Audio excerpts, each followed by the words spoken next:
இந்த ஸ்டோர்ல இப்ப என்னென்ன நீங்க செல் பண்றீங்கன்னு கொஞ்சம் டீடைலா சொல்ல முடியுமா? ஷுவர். மண் பாத்திரம் இருக்கு, கல்சட்டி இருக்கு. கல்சட்டிலேயே உங்களுக்கு வந்துட்டு டிஃப்ரெண்ட் வெரைட்டிஸ் இருக்கு.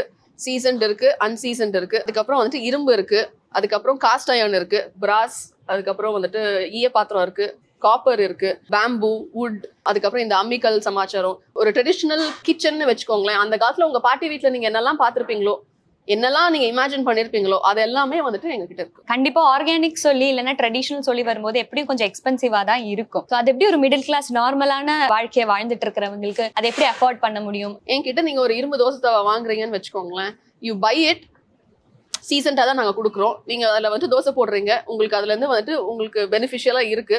அதுக்கப்புறம் நீங்க வேற எந்த தோசைகளையும் யூஸ் பண்ண மாட்டீங்க. That is there for life. You will probably hand it over to your daughter or your son for that matter. Hand me downs மாதிரி இருக்கிற ஒரு இன்வெஸ்ட்மெண்ட் வந்துட்டு நீங்க அது எக்ஸ்பென்சிவா இல்ல அது கம்மியா அப்படிங்கறத நீங்க தான் டிசைட் பண்ணணும்.